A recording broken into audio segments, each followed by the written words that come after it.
কেমন আছেন সবাই? আবারও জীবনের ওঠা পড়া নতুন দিনের নতুন একটা ব্লগ ভিডিও নিয়ে চলে এলাম আপনাদের সামনে।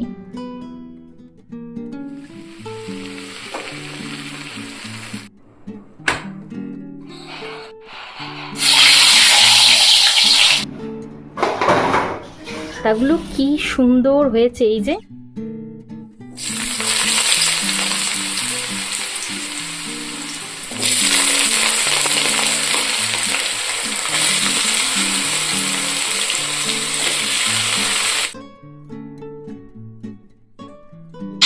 গরমের দিনে ভোর থেকে উঠে যেভাবে স্নান, পুজো, রান্না, ঘরের কাজ পুরোটা একা হাতে সামলালাম।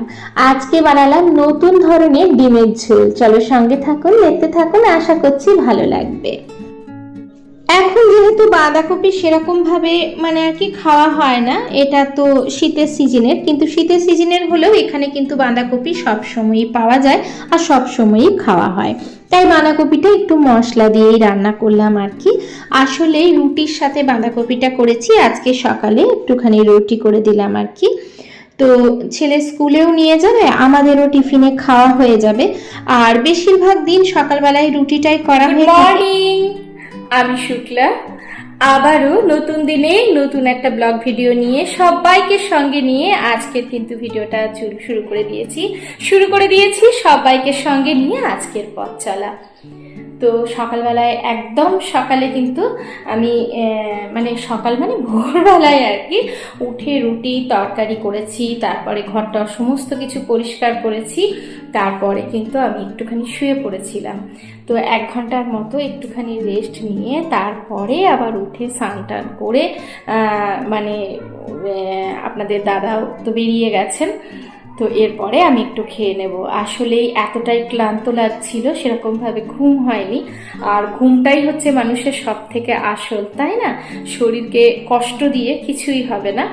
তার জন্য কিন্তু আমি দেখলাম যে যখন কালকে আমি সেরকমভাবে ঘুমোতে পারিনি, ওর জন্য আজকে আমি 1 ঘন্টার মতো একটুখানি রেস্ট নিয়ে নিলাম, তারপরে আবার উঠে আবার ব্লগ ভিডিওটা শুরু করলাম। তো যেহেতু দেখলাম সকালে সমস্ত কিছু কাজ হয়ে গেছে, 1 ঘন্টা রেস্ট নেওয়াই যায়, তো আমি তো অনেকটা ভোরবেলার থেকে কাজ শুরু করেছি। মোটামুটি আমি যখন কাজ শুরু করেছি মোটামুটি 6টার মধ্যে আমার টিফিন থেকে শুরু করে 6:30 7টার মধ্যে, 6:30টার মধ্যেই আমার সমস্ত কিছু হয়ে গেছে, কারণ আমি 7:30টা পর্যন্ত শুয়েছিলাম, তারপরে আর শুইনি। তো ওর জন্য মোটামুটি 6টা 10-15-র মধ্যে আমার সমস্ত কিছু কমপ্লিট হয়ে গেছে, ঘরের বাসি কাজ থেকে শুরু করে টিফিন থেকে শুরু করে সমস্ত কিছু। তার জন্য একটুখানি শুয়ে রেস্ট নিয়ে তারপরে আবারও উঠে স্নান টান করে পুজো টুজো দেওয়া সমস্তই হয়ে গেছে। আর ভাবলাম চলো বন্ধুদের সাথে একটুখানি গল্প করে নিই। তো যাই হোক, চলুন সঙ্গে থাকুন, দেখতে থাকুন, আশা করছি ভালো লাগবে। আসলে প্রত্যেকটা দিন তো সবার সমান যায় না, তাই না? তার জন্য আমি বলবো, যদি শরীর অসুস্থ লাগে, যদি নিজেকে ক্লান্ত লাগে, তাহলে অবশ্যই কিন্তু সবাই নিজের শরীরের প্রতি একটুখানি যত্ন নিতে হবে এবং নিজের শরীরকে একটুখানি রেস্ট দিতে হবে। তার জন্য আমিও সেটাই করলাম। চলুন সঙ্গে থাকুন, দেখতে থাকুন, আশা করছি ভালো লাগবে। ছোট ছেলের জন্য একটু আলু ভাজাও করেছিলাম। তো বাঁধাকপিটা যেহেতু একটু ঝাল ঝাল করে করেছিলাম, তো ওকে আলু ভাজা দিতে গেছি, এতগুলো লঙ্কা পড়ে গেছে, আর ওকে খাইয়ে আমিও খেতে বসে গেছি। তারপরে ও কিন্তু ওর মতন খেলা করছিল, আর আমি যখনই বললাম আমার সাথে একটু রুটি খাবি, সঙ্গে সঙ্গে চলে এসেছে। তো যাই হোক, ও আর আমি কিন্তু একটুখানি রুটি খাওয়া দাওয়ার পরে চলে গেলাম আবারও রান্নাঘরে।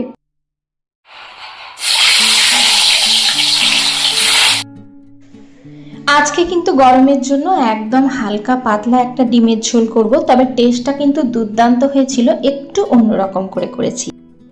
চলুন কিছু কমেন্ট শেয়ার করি। সুদীপা দিদিভাই বলেছেন চিড়ের পোহা চাটনি, একদমই তাই। সকাল সকাল ঘুম থেকে উঠে কাজ শুরু করলে অনেকটাই এক্সারসাইজও হয় আর কাজও তাড়াতাড়ি হয়ে যায়।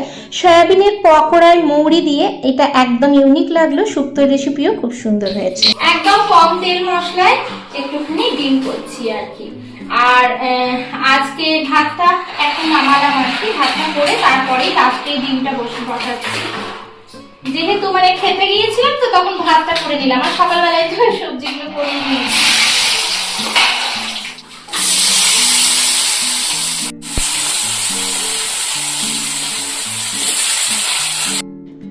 এইভাবেই সাথে থাকার জন্য, পাশে থাকার জন্য অনেক অনেক ভালোবাসা, আন্তরিক শুভেচ্ছা। হ্যাঁ দিদি ভাই, যখনই আমি সয়াবিনের পকোড়া টকোড়া করি না, তার সাথে একটুখানি মৌরি দিয়ে দিই, গোটা মৌরি আর কি, দিলে কিন্তু ফ্লেভারটা ভীষণভাবে ভালো আসে। আর সব কিছু ম্যারিনেট করে মশলা মাখিয়ে কিন্তু পকোড়াগুলো করি। পাপড়ি দিদিভাই বলেছে মিষ্টি দিদিভাই শুক্তো রান্না ভীষণ সুন্দর হয়েছে। এইভাবেই সাথে থেকো, পাশে থেকো, অনেক অনেক ভালোবাসা, আন্তরিক শুভেচ্ছা। আমার যে যে রান্নাগুলো মনে হয় যে একটু মানে অন্যরকম ধরনের, সেগুলি তোমাদের সাথে শেয়ার করি। আর যেহেতু ব্লগ ভিডিও, একটু একটু রান্না তো শেয়ার করতেই হয়, তাই না? ডিমের মধ্যে গোটা ফোড়ন দিয়েছি, একটু এলাচ দারচিনি, তার সাথে দিয়েছি একটুখানি কুচনো পেঁয়াজ, অল্প একটু মেথি শাক দিয়ে দিচ্ছি। কাশ্মীরি মেথি ঘরে নেই, তার জন্য হালকা একটু মেথি শাক দিয়ে দিলাম। প্রত্যেকদিন একই রকম না রান্না করে আলাদা আলাদা মানে টেস্টে রান্না করলে খেতে কিন্তু ভালোই লাগে। আর মেথি শাক দিলেও হালকা একটা মেথি শাকের গন্ধ ওঠে, কিন্তু খুব বেশি দেওয়া যাবে না। জাস্ট আমি 2-3টে পাতা কিন্তু কুচি করে এখানে দিয়ে দিয়েছি, খুব বেশি দিইনি, একটু বেশি দেখানো। মশলার মধ্যে খুব সামান্য করে 1 চামচ আদা আর পেঁয়াজ বাটা, আর এক কলি আর কি রসুন দিয়েছি, একটুখানি নুন হলুদ, আর বললামই তো একটুখানি কিন্তু মেথি শাক কুচিয়ে দিয়ে দিয়েছি। এই যে মশলাটা মোটামুটি কষানো হয়ে গেছে, আমি কিন্তু একটুখানি মেথি শাক কুচিয়ে দিয়ে দিয়েছি। বিশ্বাস করবেন না, এই মেথি শাকটা দেওয়াতে এত সুন্দর টেস্ট হচ্ছিল।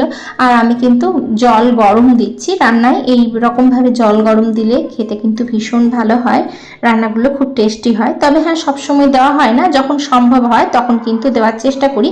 বিশেষ করে কম তেল মশলায় যখন রান্না করবেন, যদি মনে হয় যে একটুখানি গরম জল দিয়ে দেবো, দিতে পারেন। এমনিতেও গরম জল দিয়ে রান্না করলে কিন্তু খুব সুন্দর খেতে হয়। এই যে চালের জল, এটা যে কি ভালো। আর এইটা না, এটা ভেঙে গিয়েছিল ওপর থেকে, মানে এই যে এই গাছটা আছে না, এই যে এই গাছটার থেকে ভেঙে গিয়েছিল, সেটাকে লাগিয়ে দিয়েছি। আর কত যে ছোট ছোট এই যে সাইড দিয়ে কত চারা বেরোচ্ছে, এই একটা বেরোচ্ছে, এই একটা বেরোচ্ছে, তারপরে এই একটা বেরোচ্ছে, অনেক, আবার এই সাইডেও আছে এই যে। আর এখানে না একটা পুঁই শাক বেরোচ্ছে, হয়তো কোনো কারণে বীজ পড়ে গেছে আর কি। তো যাই হোক, ভালোই হয়েছে।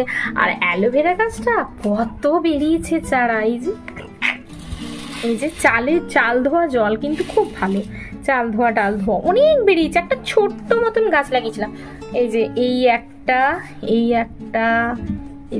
একটা প্রচুর এই যে পুরো চারিদিকে। আর আমি তো অনেক অ্যালোভেরা পাতাও তুলেছি, আর পাতাগুলো কি সুন্দর হয়েছে, এই যে এক একটা পাতা কি সুন্দর, এই যে। যাই হোক, হোক। আর এখানে এই যে স্নেক প্ল্যান্ট, এটা নতুন বেরিয়েছে, আর ওই ছোটটা আস্তে আস্তে বড় হচ্ছে। রিম্পা দিদি ভাই বলেছো লাইভ দিয়ে শুরু করলাম, দুর্দান্ত হয়েছে রান্নাগুলো, সয়াবিনের পকোড়াটা খুব সুন্দর হয়েছে। আজকে একটুখানি রেস্ট নিয়ে নিয়েছি, আর তার জন্য কতগুলো বাসন জমে গেছে।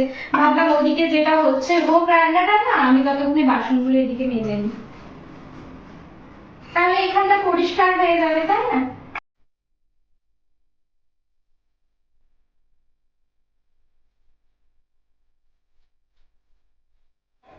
এমনিতে যখনই রান্না বান্না করা হয়, কাজ বাজ করা হয়, তখনই কিন্তু টুকটাক করে বাসন থাকলে মেজে নিই।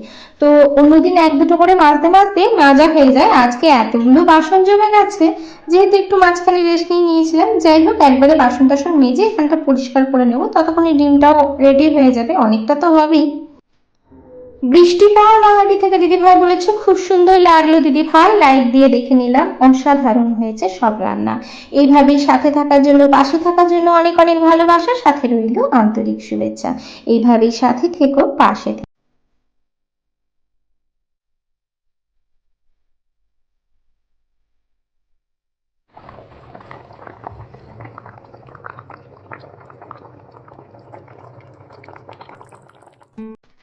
ডিমের ঝোলটাও হয়ে গেছে, আর খানিকক্ষণ এদিক ওদিক করাতে আমার চুলটাও অনেকটা শুকিয়ে এসেছে, আজকে চেঞ্জ করে দেবো।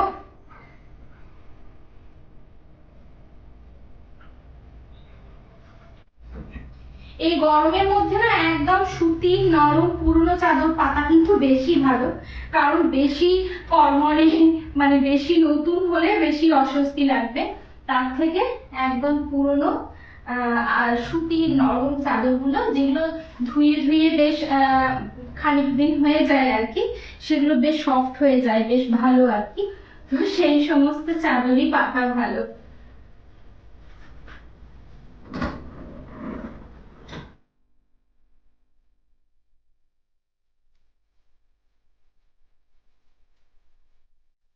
একটুখানি চুলটাকে খুলেছি, মানে হালকা একটু শুকিয়ে গেছে।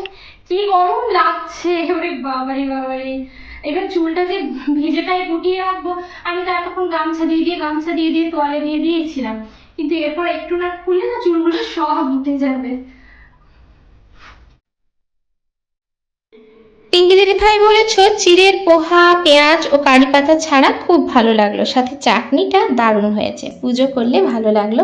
এইভাবেই সাথে থাকার জন্য, পাশে থাকার জন্য অনেক অনেক ভালোবাসা, সাথে রইল আন্তরিক শুভেচ্ছা। এইভাবেই তোমরা আমার সাথে থেকো, পাশে থেকো, আর বন্ধুত্বের হাত বাড়িয়ে রেখো। এখনো পর্যন্ত আপনারা যদি আমার ভিডিওটা দেখছেন, যদি ভালো লেগে থাকে, বলবো ছোট্ট একটা লাইক দিয়ে পাশে থাকবেন। আর যদি আমার ভিডিওর কোনো কথা, কোনো কাজ আপনাদের ভালো লেগে থাকে, তাহলে অবশ্যই সাবস্ক্রাইব করে পাশে থেকে যেতে পারেন বন্ধু হয়ে। আর যদি কোনো কিছু একটু বেশি ভালো লেগে থাকে, তাহলে অবশ্যই ফ্রেন্ড আর ফ্যামিলির সাথে শেয়ার করতে কিন্তু একদম ভুলবেন না। প্রত্যেকের জন্য রইল অনেক অনেক ভালোবাসা, আন্তরিক শুভেচ্ছা। আপনাদের এরকম সুন্দর সুন্দর কমেন্ট পেয়ে আমি ভিডিও বানাতে উৎসাহিত হই। আজকের থালি আমার বন্ধুদের জন্য। তাহলে আজকের মতো এখানেই শেষ করছি। দেখা হচ্ছে পরবর্তীকালে নতুন একটা ভিডিওর সাথে। ততক্ষণ পর্যন্ত ভালো থাকবেন, সুস্থ থাকবেন।